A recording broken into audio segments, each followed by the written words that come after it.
Welcome back to the 2017 FIM CEV Repsol. It's the last race of the day here in Estoril in Portugal. It's been sunny, but it's been windy. 20 plus degrees, but the wind has made it feel like it's about -5. It's been so cold here with the wind that we've had to bring jackets out, as you can see, and the like. It's not a particularly warm day, and it's also caused delays in proceedings as well. More on that in a few moments' time. But the FIM CEV Repsol Moto2 European Championship is the last race of the day. Up race number 2, 18 laps, 4.182 kilometres on the circuit, 4 left turns, 9 rights, running a clockwise layout.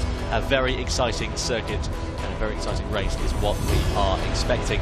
So the first race of the day went the way, of course, of Eric Granado ahead of Ricky Cardew. So we'll bring you highlights of that one, shall we then, and see what happens what happened rather in race number 1. Well, it was Lucas Tolovic who started on pole position. He got the jump immediately as they headed down towards the first corner. Eric Granado got swamped actually by the rest of the field as Ricky Cardew managed to make his way to second, and Stephen Odin Doyle got into third position off the start. There was a bit of a bumping and barging further back, everybody making their way very cleanly, however, for the majority through the first corner. Meanwhile, Cardew's got ahead of Tolovic into turn number 3. Meanwhile, Jason Uribe went down the turn number 2 and ended up in the gravel and out of the race, unfortunately, whilst Ricky Cardew took the lead, and the leader, the second place man, the championship champion of last year, Stephen Odin Doyle in second place, and then Lucas Tolovic in third. Meanwhile, Granado managed to make some significant inroads from 4th into 3rd position in the interior parabolica as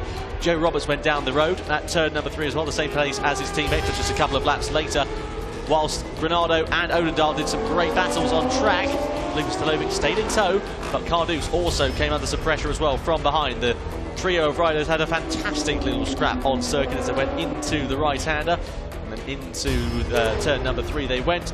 A couple of laps later, Tolovic looked to try and take the lead away. He got himself ahead of Odin Doyle into the first turn, but couldn't hang on there. His tyre longevity just wasn't in it for the long run, unfortunately. Bit of a shame for the number 3. Regardless, he was still caught behind Odin Doyle. Odin Doyle, though, managed to get himself ahead into second place. Tolovic down into 3rd position. That soon became 4th as Granado got himself up into 3rd position. A nice move up the inside on the brakes into turn number 3, beautifully done. And then Tolovic, unfortunately, would start to slip back throughout the latter half of that race, as you can see. Meanwhile, Granado did the opposite. He pounced forward ahead of Odin Doyle. Closely fought contest between turns 9 and 10. Granado looks to try and take the advantage, got the move done, got it dusted, and he moved up into 2nd position and then set about attacking the likes of Ricky Cardew, but it wasn't to have it all his own way. He got himself ahead once again of Granado, did Odin Doyle, and then Granado pulled the move that we're dubbing an Eric into turns 9 and 10, into 2nd place, and then into the lead of the race, into the right-hander we went. Ricky Cardew's tried to fight it back on the exit, taking a tighter line. Didn't pay off for the Spaniard, however, and then he would end up coming home in 2nd place, just ahead of Stephen Odin Doyle. So the race went the way of Eric Granado. 3 wins on the bounce after his double wins in Estoril. A fantastic way to do it, a great way to celebrate, and as you can see, he was absolutely delighted with that one as well. Fantastic result from Eric Granado, celebrating with his team. Unbelievable stuff. So, final race of the day then, Dakota. Moto2, 15 bikes on the grid. What are your expectations? What do we reckon? This boy right here. Look, I'm not sure. Yeah, I'm not sure if there's some wind out here, Lucas. No, I mean, great first race like we saw right now, and I'm sure race 2 is going to be as good too with these boys. Like I said earlier, you know, this morning everyone's really tight on lap times. Like I said, the top 7 are all between less than a half a second from each other in such a big, long racetrack. So it's definitely going to be some good racing. The wind, okay, it's going to be effective, definitely in some areas for these boys, but seems to be as windy as like in race 1. So nothing will change. This boy right here, you know, Eric Granado had a great race. Look at that. 21 years of age. And 3 race wins in the past 3 races. He's got the most confidence right now out of all these boys, and he just needs to finish, to be honest, like he's been doing, and don't change anything. Yeah, 115 points is his championship total so far this year, which is absolutely brilliant stuff. And really going to be interesting to see how he'll get on, starting, of course, from that second row. His nearest rival is the man who lines up on the outside of the front row. This man here, Ricky Cardouse, Spanish rider, 29 years of age, one of the elder statesmen in the field. 2 wins, 5 podiums, 1 pole position. As you can see there, the wind's getting blown away, and so are the team mechanics. 3 second places in a row, 2 wins, so he's been very consistent, and he sits just 5 points adrift of his nearest rival, who he lines up alongside on the grid. That is going to be a very close set of circumstances in the race, if everything stays as it is and they don't get blown away. Yeah, and he looked a little nervous, and you know, he really wants this win. It's been 3 races he hasn't won, and he knows he's capable of doing it. But Eric's, you know, at the moment has been 1 step ahead of him, and it'll be good to see this boy right here, you know, Odin Doyle, get on that first place.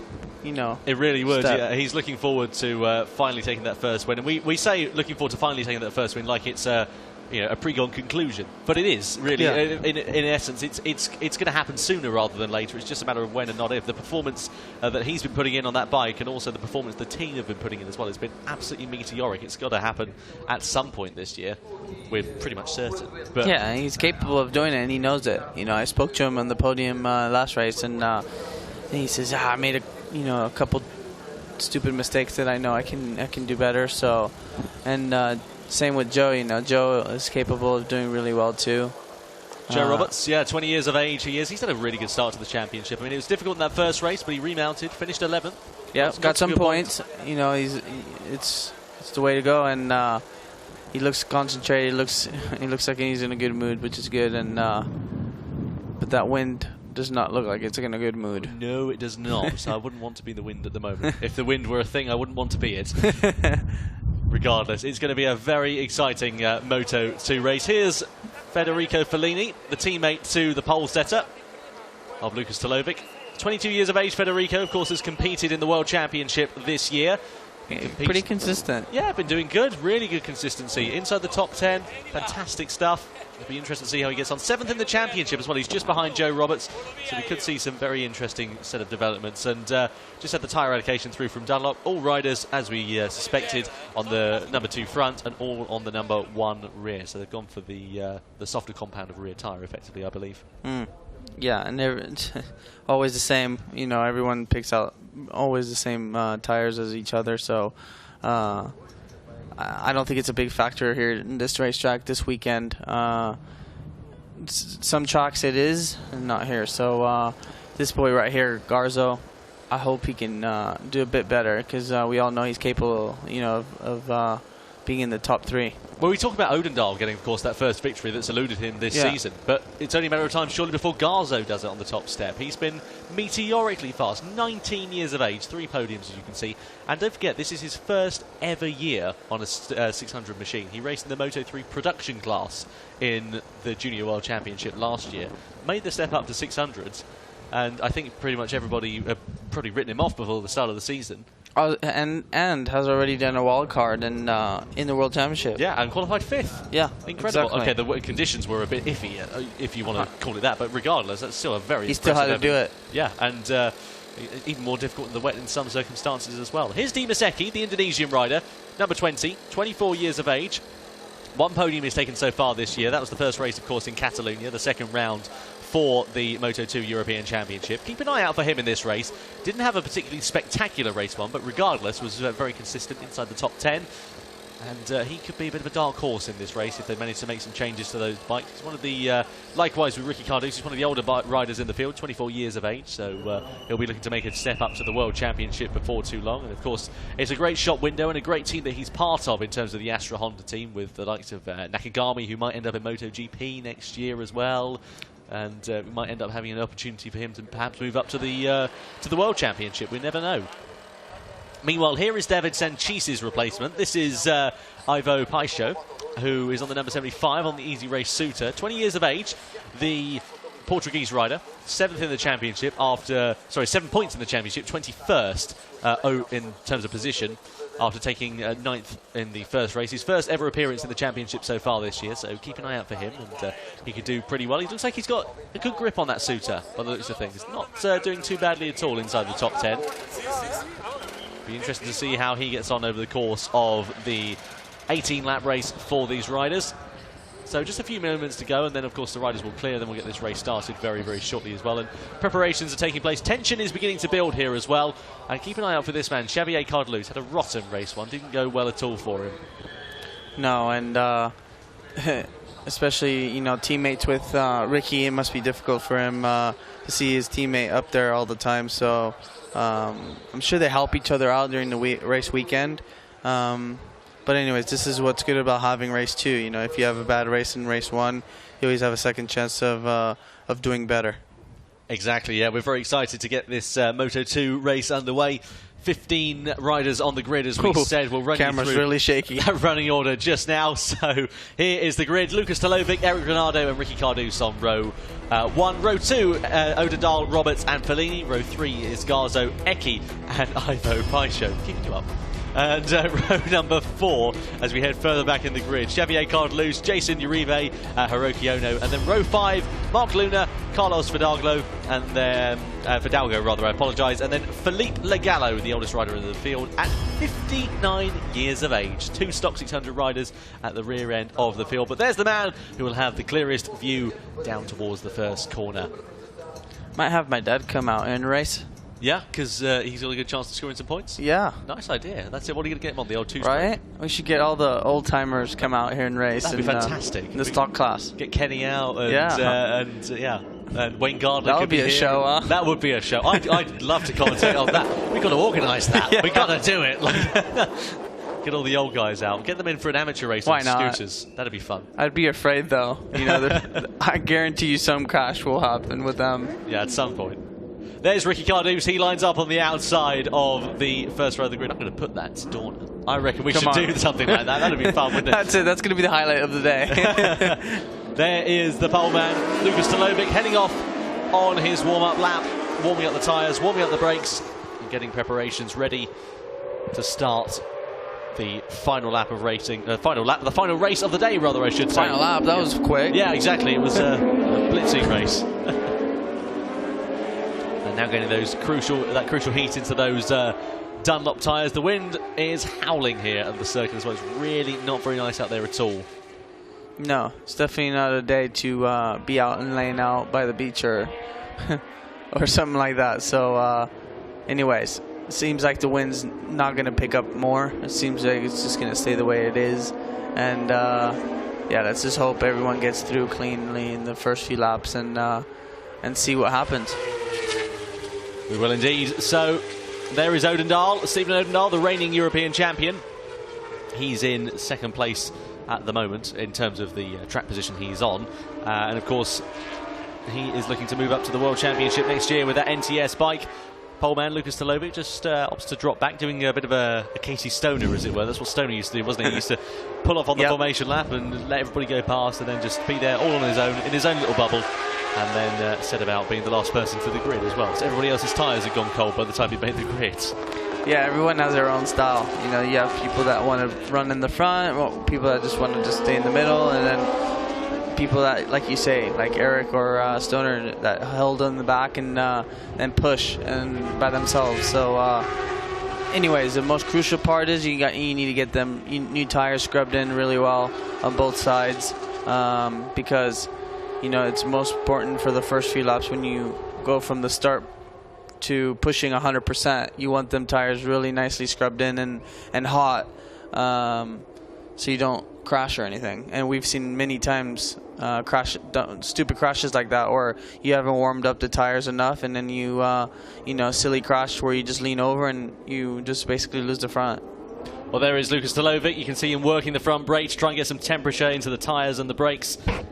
Looking like he's going to be a force to be reckoned with here in Estoril. The last race of the day, the Moto2 European Championship, and the German rider on pole position. I can't remember the last time we had a German rider on pole in Moto2 in the World Championship or indeed in the European Championship. So great to see him doing so well. The green flag, though, is waved at the back. Look to the top left corner of your screen. Wait for those 5 red lights to come on here in Estoril. They go away now, and we go racing. Great start from Tolovic off the pole position. position. He gets away very well indeed, but also Odin Doyle got a lightning start off of row number 2, but it looks like he might get hung out to dry into the first corner. Granado makes amends for race number 1, and he's looking very quick indeed. And Fellini also in amongst the mix, as by the looks of things, looks like it was Cardeloos. In fact, no, it was Cardeus who's dropped right back off the start, and he got caught in some big strife off the first corner. So Ricky Cardeus going from 3rd all the way down into about 8th or 9th position. He's really dropped back off the opener there.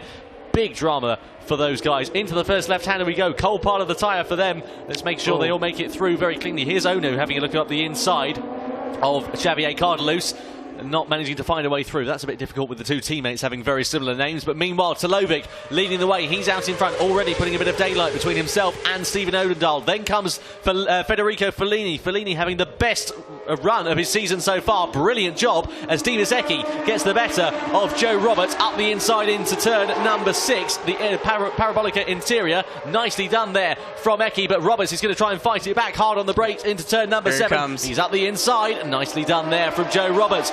Takes it back and gives it as good as he gets. But Talovic now leading the way. But Odendal, he's really closing on his rear fairing. He's going to try and have a little look up the inside into turn number 9. It always looks a bit close there, but doesn't manage to make it through. Very, very close racing indeed, as Mark Luna sits right at the back end of the Moto2 field. And brilliant racing going on as we go through the left-hander. Fellini out a little bit wide. That's going to allow Granado to close right up as we go into the final corner. Such good racing, but a very clean lap there. Yeah, it's great to see. And you know, like you said, Cardeus has shuffled back a few positions now, back to 8th. So it's kind of changed the whole field, and it looks completely like a different race than race 1. Exactly. Let's see what Odendal can do. Look at that. What a way to back it in from Talovic. And I can't believe he manages to make the apex like it's normal. Ecki out well wide into the first corner. He loses a lot of ground and a lot of positions. He's now behind Xavier Cardeloos, so he's just inside the top 10 there is Ecki. He's gone from 6th to 10th in the space of a corner. And then it looks like, Eric goes underneath. Yeah, let's have a look. Here's the first corner. This was on the opening lap of the race. Here we go with, bumpy and grinding. Yeah, exactly. So Cardeus is lucky not to have, gotten taken out in those conditions, and he needs to be careful for that since he's 2nd in the championship by 5 points. Well, here we go, though. Here's Odendal looking to try and take the lead of the race. Will this be the first time an NTS machine is led? Yes, indeed it will. Here at Estoril, NTS's Stephen Odendal, the reigning European champion, leads the way. But for how long is that going to last? Because Talovic is looking very racy indeed behind the handlebars of that forward racing junior team with his teammate Federico Fellini, I apologise, just behind. And don't discount Granado, also in 4th place. He is so quick. He's coming. In the latter stages of the race, he really knows how to do it. Yeah, he's always good at the second part of the race. He always seems to come back. It'd be interesting to see if Ricky can get past these two. It's going to be tough for him to get past Garzo and Joe, who are really tough riders. So it'd be interesting to see also Odendal what lap times he's going to end up doing when he's alone now, and Eric see how fast he can get past Fellini now. Over the timeline we go then to complete lap 2 out of 18 rather, I apologise. Here comes Garzo under some pressure from Ricky Cardeus as Talovic pulls out of the slipstream of Odendal as well. Into the first corner we go. He's going for the tight inside line. It's Talovic. Don't think he'll make that stick, but somebody who does make it stick is Eric Granado. Up the inside. Is there a bit of contact there between himself and Fellini? If not, that was very close indeed. It was really close, I think. And yeah, here he goes. This is where he's good. And this is where he's good at in this part of the racetrack too. Fastest lap time, 43.3. Great, 2nd slower than yesterday's qualifying lap time, but still quickest guy out there at the moment. Everyone else is in the high 43s. Really knowing how to push it now is Granado, and he's going to come right onto the back of Talovic. Indeed, he already is. And this is where Granado is going to be really strong in the middle stages of the race, or as we go into it. And that is where Odendal needs to take advantage. While he's got that daylight ahead of him and Granado, push, and get that advantage. Yeah, and that's where Cardeus, who's running in 6th right now, is going to be worried. He's seen all this, and he's like, oh no, I need to start. I need to start passing people because Eric right now is on a move. Well, it's a long race, of course, 18 laps for these guys, just over half an hour or so. We're only 4 minutes or so into it at the moment, so anything can happen. And now Granado's right on the rear end of Odin Doyle already. Look at this. This could be an unprecedented bit of riding from Granado. When was the last time we saw 4 wins in a row in the Moto2 Championship? In the World Championship? Never. No, never. In the European Championship, I think that's probably the same story. Yeah. Unbelievable stuff. Through the final corner, the Parabolica Ayrton Senna we go. Odin Doyle leading the way, but for how long? Because Granado is coming. He's coming ever closer, and now he's in the slipstream, and now he's going to pull out. Into the first corner we go, and Odin Doyle looks like he could have his lead chopped in half. No, because he just goes a little bit later on the brakes than Granado. Love his riding style, Odin Doyle. But he runs it hot, though, into the first corner. I say that, but the commentator's curse, and he's off wide. He's out past the curb. That's a bit of a shame there for him, and now he's going to have Tolovic breathing right down his neck. Another fastest lap time of the race, 42.8 by Eric. Now first one in the 42s now, and it just shows you how comfortable he's riding right now, Tom. He's so comfortable. Oh, Ricky's gone by, I think, Garza and Roberts. He has, yeah. He's made a couple of positions up, so now he's up into fifth position. Fourth. No, I think it's fifth because Fellini's in fourth. Yes. So. Sorry in fact, no, I apologise. No, you're right. He's ahead of Fellini now as well, so he's made ground, indeed. So, yeah. So he's passed also Fellini. Oh, and Joe's also passed Fellini. Yeah, so Roberts ahead of Fellini now into the interior Parabolica. So, nice bit of overtaking there from the Calex rider. Doing good. Making amends for the first race, of course, where he ended up going down the road. But, of course, only 15 riders, so if you stay on the bike or you're able to continue, you'll get some points 100%. in one form or another. Good to see. So Granado now leads the way. 0.2 of a second is the gap between himself and Odin Doyle. I wonder whether Odin Doyle's pushed a bit too fast too soon, whether he's going to have perhaps worked the tyres a bit too hard, or maybe Granado's done the same. You never know. Time will tell later on, of course, but... No, I don't think so. I just think Eric right now is just in another, at this racetrack, he's just in another level, in the next step. And Ricky also is fast. For some reason, Ricky seems to struggle on the starts and always seems to get shuffled back the first couple laps, and it puts it harder on him because he has to gain all that ground again. So, but Odin Doyle, he's there. He's not too far back, and he was there in the race one. Just made a couple of mistakes towards the end. Another fastest lap for Eric in the race with the 42.6. He's just, absolutely creaming his way out in front. Yeah, he's the only one, in the mid 42s now, and it'll be interesting to see, though, if he can create a small gap to Odin Doyle. Cardoso, though, with the fastest first sector in response to that, who's in fourth position currently. So don't count out Ricky Cardoso. He's coming, very, very sure of that. There he is in fourth place. Look at the deficit he's made up over the last couple of laps as well. He's now right on the rear fairing of Lukas Tolovic. What's Tolovic got to do to get a podium around here? Because he's... Oh, there goes Ricky. Here we go, up the inside into the interior Parabolica, turn number 6. He's got moved down, but he runs it wide. Tolovic looks to try and fight his way up the inside. That was very close indeed. I think Tolovic sat up a little bit there in mid-corner as well. But Cardoso, nonetheless, was able to get ahead, and he's up into third position. Some good racing going on here. So up into P3 for Lukas Tolovic. Sorry, for Ricky Cardoso, ahead now of Lukas Tolovic. Into the right-hander we go, and then into turns 9 and 10. Still Granado with the advantage over Odin Doyle at the moment. Some great racing going on. Leading the Superstock battle at the moment is Mercia, the Portuguese rider, who's making his debut here this weekend. And also just behind him is Felipe Gallo. Those two separated by a few seconds, so it could be a nice little scrap going on between them. Meanwhile, Mark Luna is in 13th place, teammate to Hector Garzo, but Hector Garzo is only in 6th position at the moment. I thought he'd make more progress in the early stages of the race, but he seems to qualify well, and if he qualifies well, he can get a good result, but if he doesn't qualify so well, he finds it harder to make it through the pack. Yeah, and Fellini is also shuffled back to 8th and had a great start of the race, so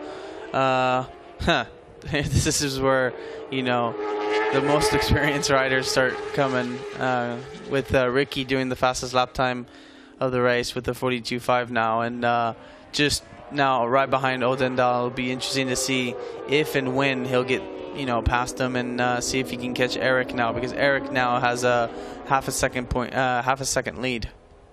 Anything can happen, of course. Let's wait and see what happens. Into the right-hander we go. Some incredibly close racing between second and third, because Cardoso is really coming on song now. His lap time was significantly faster than Odin Doyle's last time around by over 0.2 of a second. So he's really going to have the bit between his teeth. And we could see Cardouse pulling a bit of a shocker here, really, because, of course, he started really poorly, ended up going right down into about 8th or 9th position and has now made some good ground. He likes to make it, as you said, Dakota, hard for himself, but he puts that effort in and he does well.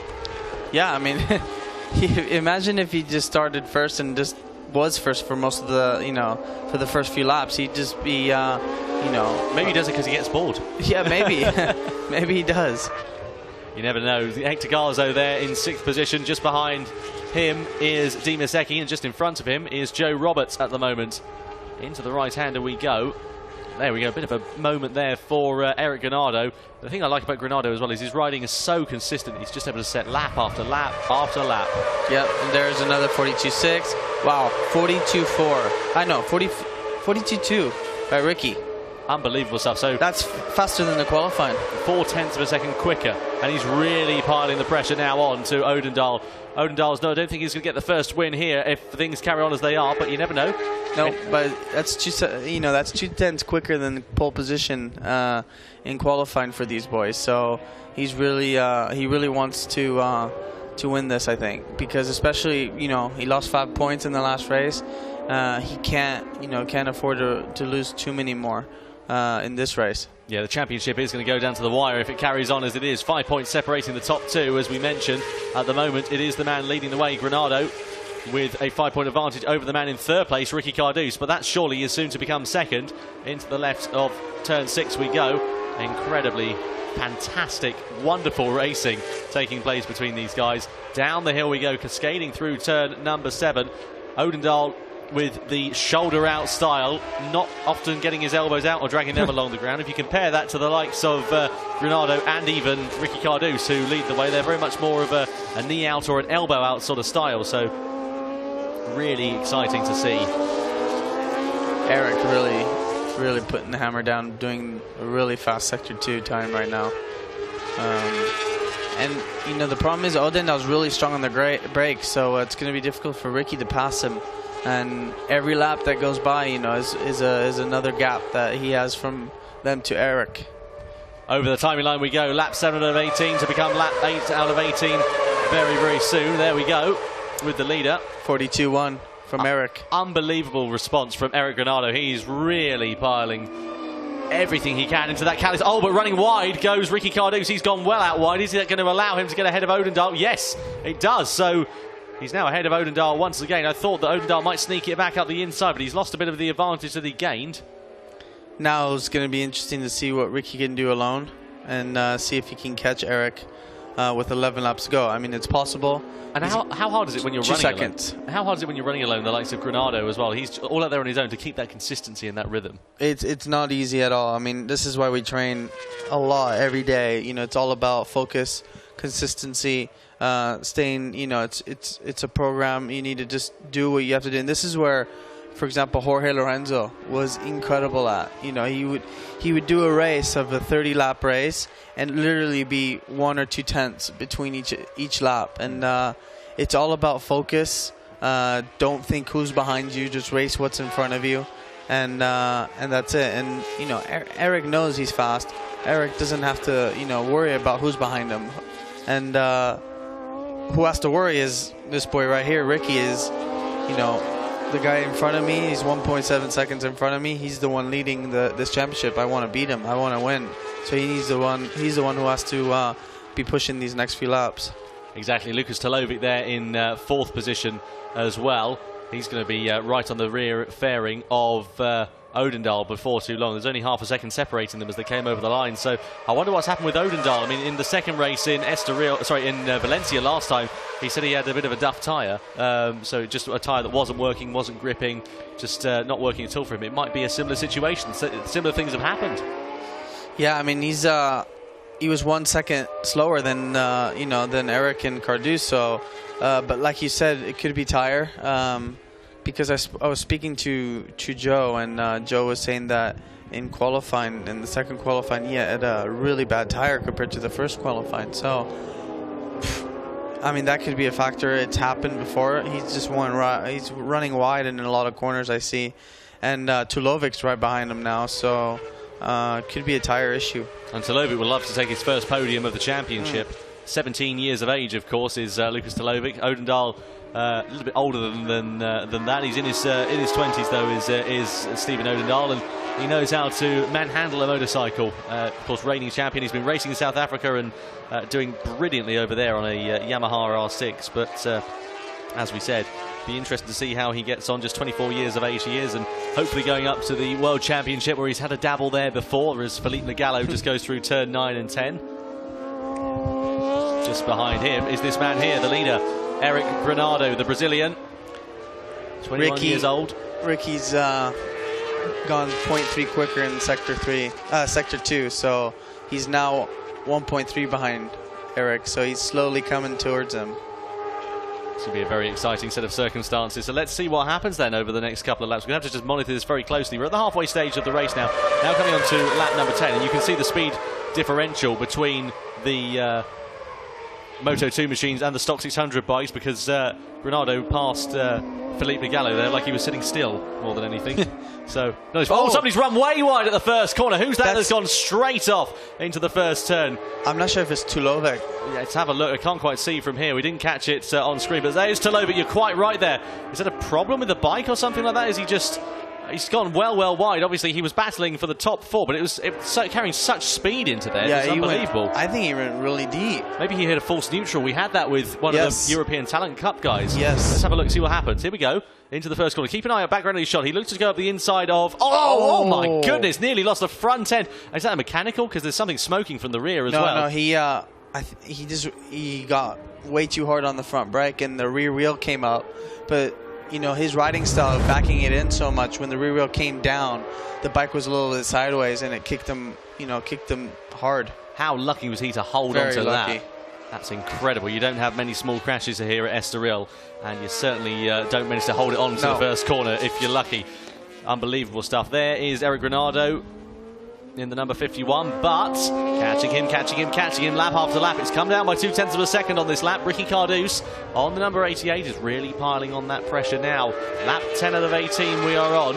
Look at the lap times though. Look at how consistent and how close they are together. 5 thousandths of a second separating their lap times, and 5 points separating them in the championship as well. Yeah, and Eric seems to be quicker in the last sector, but Cardouse is fast in sector 1 and 2, so with this lap, wow, he's gained 9/10, Ricky, on this lap. So he's now only 0.8 behind him. So he's definitely... and he's done the fastest lap of the race also. By some margin as well, quicker than the times we had in qualifying by half a second. Yeah, unbelievable stuff here in the race. Cardouse is pushing very hard indeed. Into the right-hander we go of turn number 2. There is Lukas Tolovic. He's managed to get back out in the race, but... Well, he'll get a couple of points. He's in 13th position, so he'll have 3 points on the board if he comes home in that place. But nonetheless, a potential podium snatched from under his nose. Big shame. Yeah, unfortunate. So through the right-handed kink we go into turn number 6, downhill on the brakes. The interior parabolica, and Granado just does not have an answer at all for Cardouse at the moment. Really does not have an answer for him.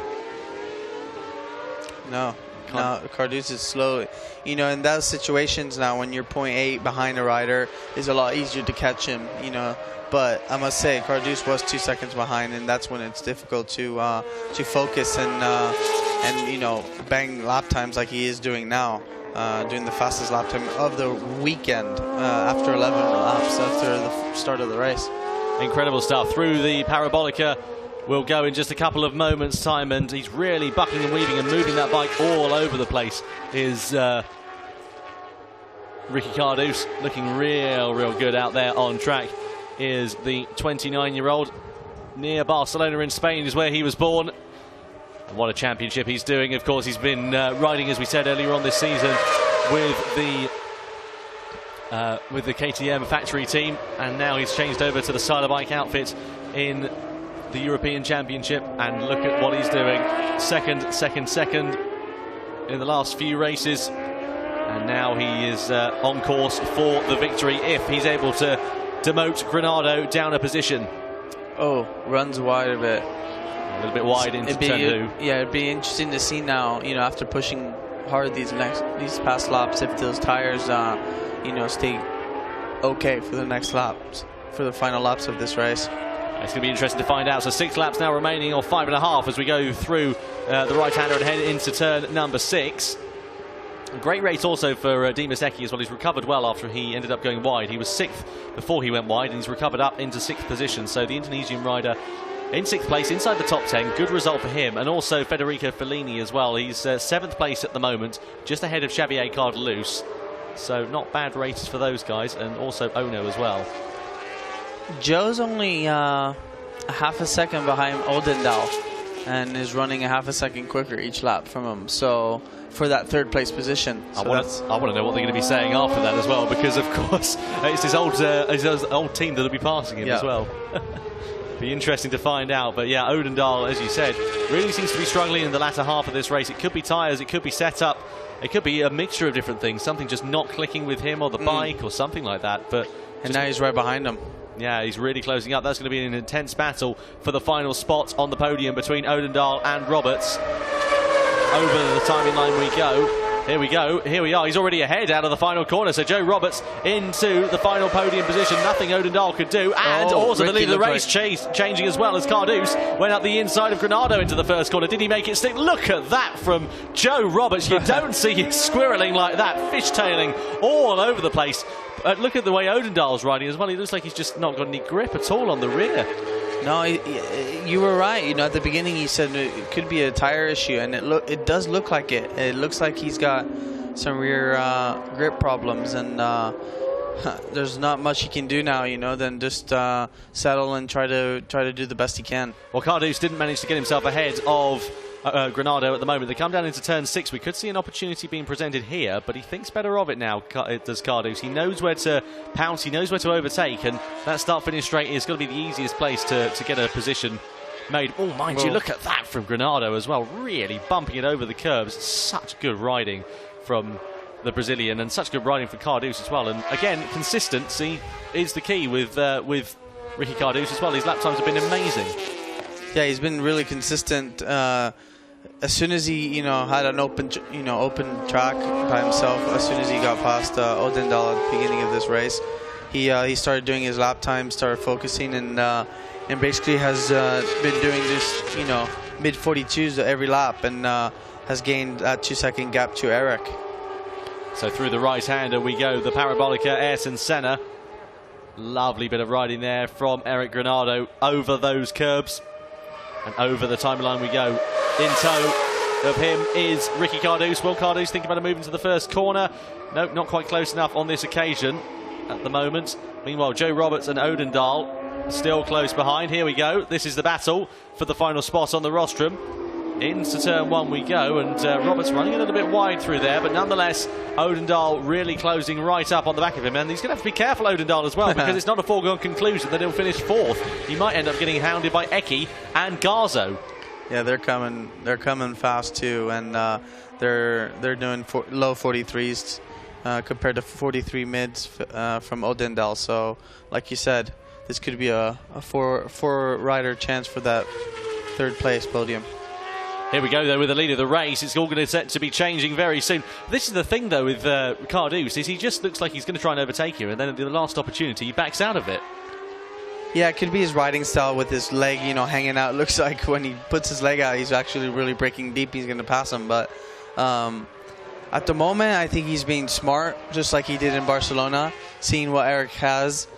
He's got a lot of experience, so he knows what to do. And I think he's just now that he's gained all that time, now he's just relaxing and seeing what he has and where he can maybe potentially pass him in the next few laps. But there's 5 laps to go. There's not much time left to go. It's going to be an exciting last 5 laps now, turning into 4 as they come around that final corner. Lovely day it's been here at Estoril, aside from the wind, of course, which caused the delays we had in the European Talent Cup. And, of course, we had earlier on as well in terms of the red flag in the European Talent Cup as well. So, over the timing line, here comes Cardews out of the slipstream. But Granado holds on to the lead, and it's amazing how they're able to back it in, but all wide, into the first corner. Here comes Odin Doyle back on Roberts as well. Look at that. Rear wheel off the ground. Yeah, he was lucky to stop that. And Eki is now behind him. This is it. Eki has really managed to conserve his tyres very nicely and is right all over the rear wheel of Odin Doyle. We could potentially see another Indonesian podium in the form of Dimas Eki in the last stages of this race. 4 laps to go. The battle for the lead intensifies. The battle for third position gets even scarier as well as 3 riders battle for position. And don't ever discount Hector Garzo. I'd sort of written him off at the start of this race. I didn't mean to do him too much of a disservice, but he's looking really good. Hard onto the brakes into turn number 6 we go. Granado as well with that more elbow-out style. Quite a similar riding style between himself and Cardouse in some ways, aside from the leg out sort of affair that goes on into the braking zone. Down the hill into the right-hander we are, and then into the next right. Granado doing a good job of defending as well. He's holding his line nicely. He's not letting him get he's not letting the pressure get to him at all. No, I mean, he's led every single lap since lap 1, so he's keeping his focus, and lap times also they've dropped a bit. They've dropped about 1.5 seconds, so it seems like the tires, when they start dropping, they drop quick, because they're basically running 2 seconds slower than what their best time was a few laps back. But yeah, he's just doing what he has to do. He's relaxed. It's interesting to see what Ricky's doing. I'm not sure if he's on the limit or what. It doesn't look like he's on the limit, so he could be just there and waiting until the last lap. We'll have to wait and find out, won't we? So Odin Doyle still now he's actually got himself ahead of Roberts as well for third position, so the South African moves up into that final podium position. He's having to work hard for this, something he wasn't really accustomed to last year as well. He was good at romping away. Out in front was Odin Doyle on the AGR Calyx as he was running then. But nonetheless, on the NTS is a brand new bike for development. Of course, it's had development in the form of Alan Tesher last year. He rode it, of course, but nonetheless, it'll be interesting to see when he was able to take that top step of the podium. It could be him, it could be Ono, you never know. We could see Hiroki proving to be a bit of an exciting time going on there.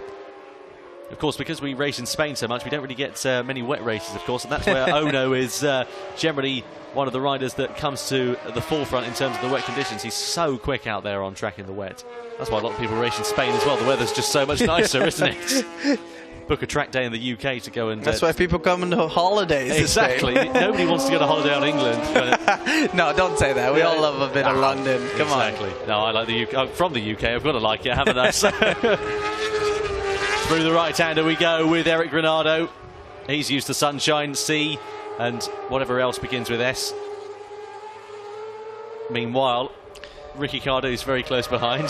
2 laps to go.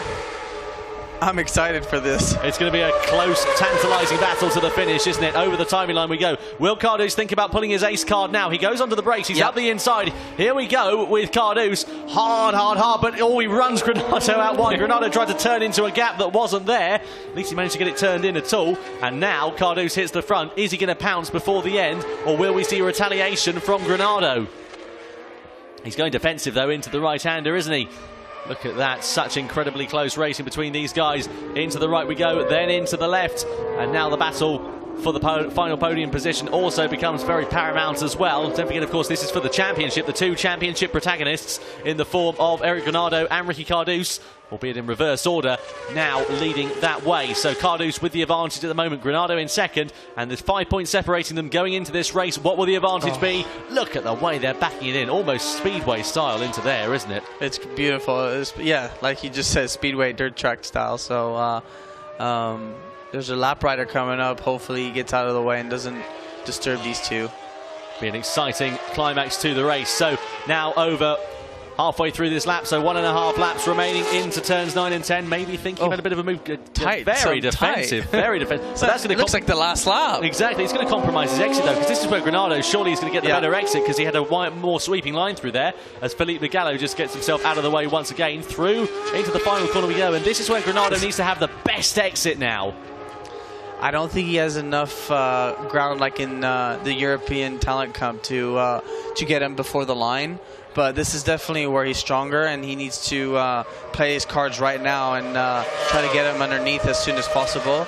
And he needs to stay in front of him in that last sector. Last lap then here in Moto2 in the European Championship. It's Cardouse with the advantage. Granado goes very hot on the brakes. Looks like he's lost a bit of time there as well. And is he going to... Oh, Ecky's gone down. Demis Ecky from 6th place. Disaster. We said he was going to be battling for the podium, and he's crashed out at the penultimate lap of the race here in the European Talent Cup. Absolute disaster for the Indonesian rider. That's such a disappointing way to end what was otherwise a very promising race. Lukas Tolovic just moves out of the way nicely of... Cardouse and Granado, the duo battling for the lead, and here is where Granado needs to pounce. Here he's going to have that advantage into the second sector, but I don't know if he's going to be able to do it. Is he going to have the advantage, or is Cardouse going to be able to do it? Into Parabolic, here we go. Will he hold it? Oh, he's very squirrely on the brakes, but Cardouse runs it wide up the inside for Granado. What a move! Eric Granado up the inside on the final lap here in the European Talent Cup. Unbelievable racing. Into turn 7 we go. Cardouse immediately tries to fight it back downhill. Into turn 8 we go. Unbelievable stuff. This is where Eric's really strong, and he needs to keep it, keep it cool. Here we go. Cardouse up the inside. They come together. They come together on the final lap. Unbelievable. He holds on to the lead of the race, does Eric Granado, but Cardouse goes down at turn number 10. I don't believe it. I'm telling you, that's Eric's corner. Did I tell you that or not? It's definitely you do not mess with that corner with him. He stakes ownership of it now. He comes out of the final corner. I don't know whether he's still got a foot peg on that bike after that crash, but he comes over the timing line. 4 wins in a row for Eric Granado here in Estoril. What a race! 30-point lead too. Unbelievable stuff. And this means the podium is going to change as well. Odin Doyle gets 2nd place. And Joe 3rd. Oh, incredible stuff. Hector Garzo right at the very end of that in 4th position. There he is. Ricky Cardouse. Well, oh no, poor Ricky. Well, he'll get some points. He will, yeah, he'll finish. Where is he now? Let's just have a look. He's going to be right towards the tail end of the field, but he had a lap. He's 6th position. They're coming over the line. We're going to have to count them through as they go. Bellini finished in 5th place. Lopez was 6th. Ono into 7th. Cardouse in 8th place. 9th surely will be Granado's to take, or will Uribe get the final position? He might end up just inside the top 10. Well, what a great way to finish the day, huh? And this is going to be crucial for the championship. That's what I said, yeah. Unbelievable. He's going to have like a 26-point lead. Just incredible. 2 into 1 doesn't go in there, and Eric Granado stakes ownership of the corner. 11th position, finally over the timing line for Ricky Cardouse, and those pristine white leathers are now a shade of black with the tarmac of Estoril covering them. Now Dakota is going to be talking to Eric Granado. I want to see what he's going to say after that. That was just incredible. What a race from Eric Granado. I don't think that he's going to be congratulating Ricky Cardouse anytime soon, or likewise the other way around. But nonetheless, what a race from the Brazilian rider. Unbelievable. 4 in a row in the European Moto2 Championship. We haven't seen that ever. A world first, a record in the Moto2 European Championship. 4 victories on the bout, and right before the summer break as well. What a way to ride into the summer for Eric Granado on a wave of confidence. The championship lead by a significant margin now after that last lap contact. And what a race from Odin Doyle as well, in the most unlikely of circumstances. 2nd place on the final lap for him. Brilliant for the South African. Joe Roberts, the American, on the AGR bike in 3rd position. But there is Odin Doyle, the reigning champion. Looks like it's going to be difficult for him to defend his crown this year on board that NTS machine, but I know he's got big aspirations for the World Championship on board that NTS bike, so we'll have to wait and see what happens with regards to that. But nonetheless, what a race it was be. Joe Roberts, there he is, the American rider, good friend of Dakota's, and finishes in 3rd position in that race. His 2nd podium of the season. Really good to see for Joe Roberts. Nice guy he is as well. And his teammate Jason Uribe in 9th place, so a good top 10 finish. So a good day all round for the AGR team in the 2nd race. The 1st race, let's not talk about that for them because they won't want to be debriefing that one too much. But nonetheless, fantastic racing between all riders involved as Joe Roberts comes down at pit lane, heads his way into the Parc Ferme area. And that concludes, of course, the final race of the day. But we've got the final podiums to go for you very, very shortly as well. And of course, we'll run you through that all-important championship order as we head into the summer break for the FIM CEV Repsol. Into Parc Ferme we go. There's Joe Roberts and Stephen Odin Doyle congratulating each other. Good amount of respect, but here is the race winner. Unbelievable. Eric Granado, the win, the championship lead, 4 in a row. He is looking unstoppable at this point in the 2017 championship. Congratulated by his team. Look at that. He says "sí," which means, of course, yes in Portuguese. Unbelievable stuff. What a race. There we go. They're going to be partying all night long. It's a good thing it's the summer break because they can have a sore head for tomorrow. There's no testing, nothing going on here at Estoril in terms of the CEV Repsol. But here was the pass that took the lead of the race. Downhill into turn number 6. Hard on the brakes went Cardus, but he ran it a little bit hot, and that allowed Granado up the inside through the interior parabolica. He got the move done and dusted, but this is where it all went wrong for him. Cardus just tried to find a way through up the inside into that corner, and that is what happened in the race. He was lucky to stay on, was Eric Granado, and he took the victory and 25 all-important championship points. Absolutely wonderful stuff.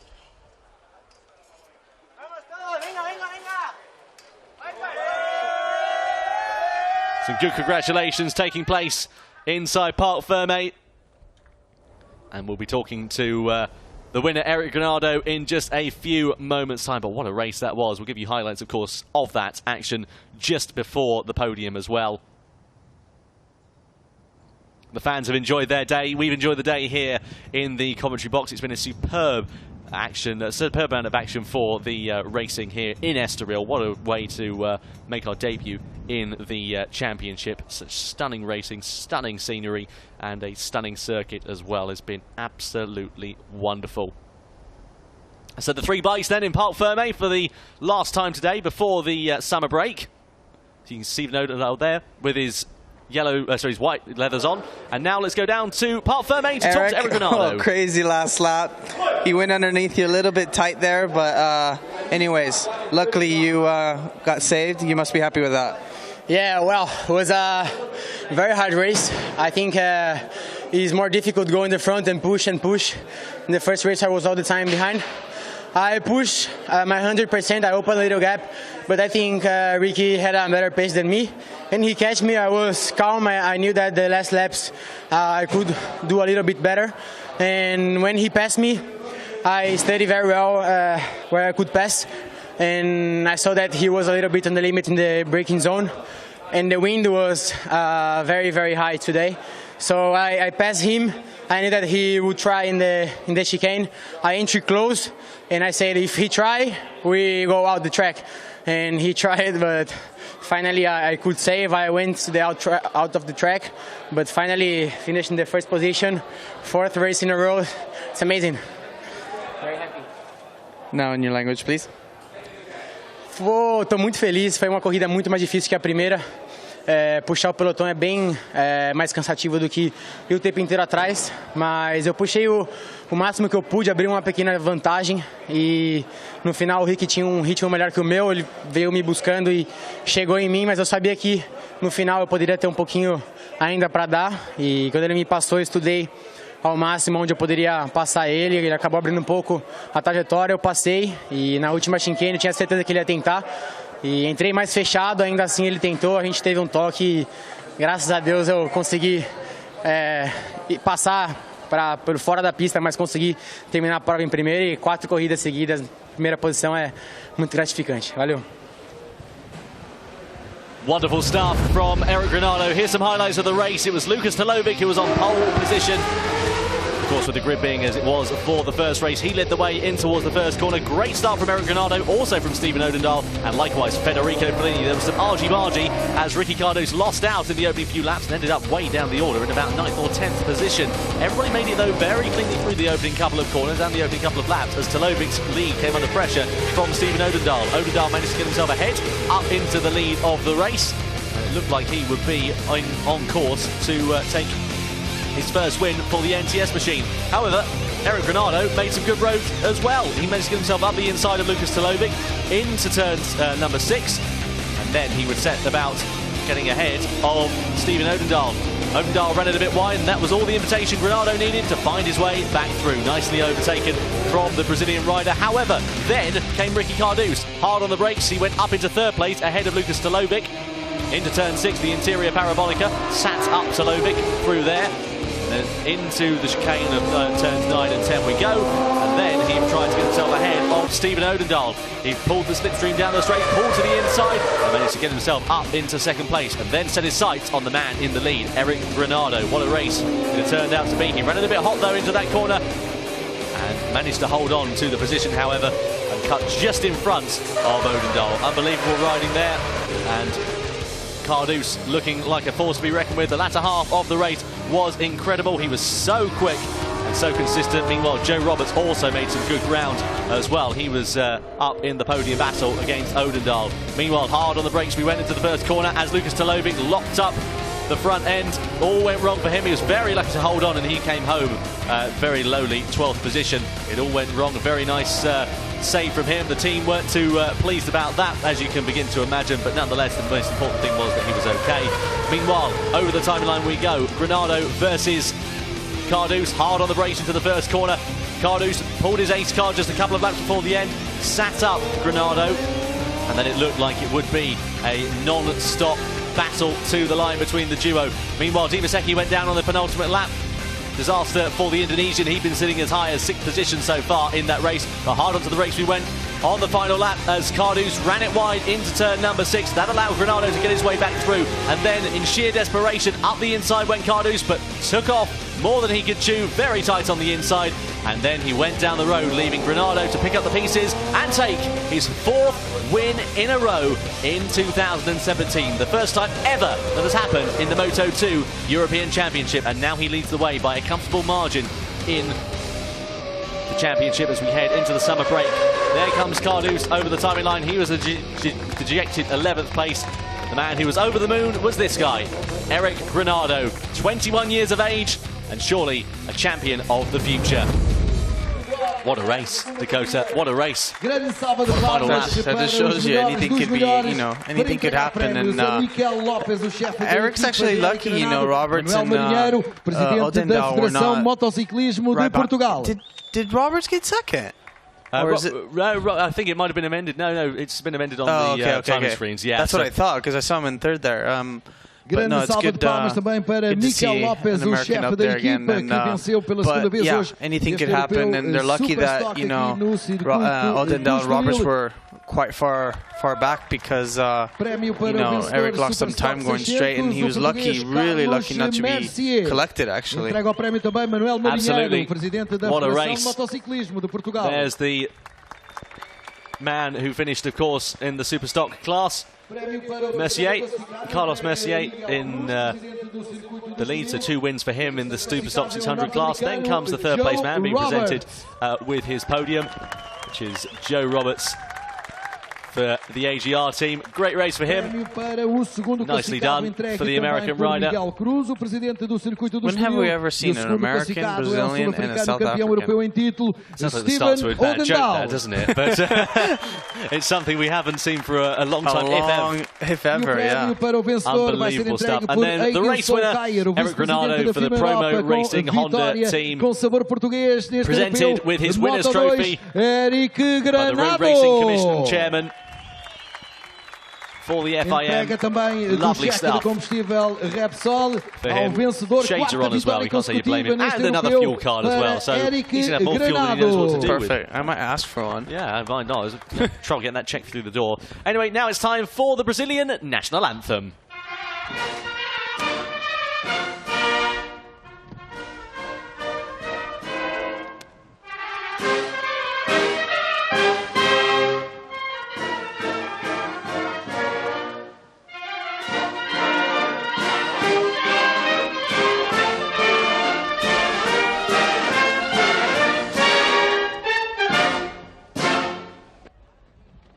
Uma grande salva de palmas então para os vencedores.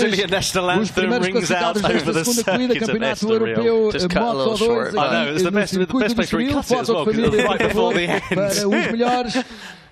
So the next round of the FIM CEV Repsol as we head on to our summer break way far into the future, the 17th of September. We've got loads of races to come for you. 2 Moto3, 1 Moto2 race, and then 2 in the European Talent Cup. Thank you so much for joining us here this weekend. I've been Tom Brooks. Alongside me has been Dakota Momola. Let's run you through the championship very, very quickly. Eric Granado, the final results I should say. Granado now wins that race, of course, with Odin Doyle and Roberts on the podium alongside him. Garzo, Fellini, Paisho, then comes Ono, Cardalus and Uribe inside the top 9.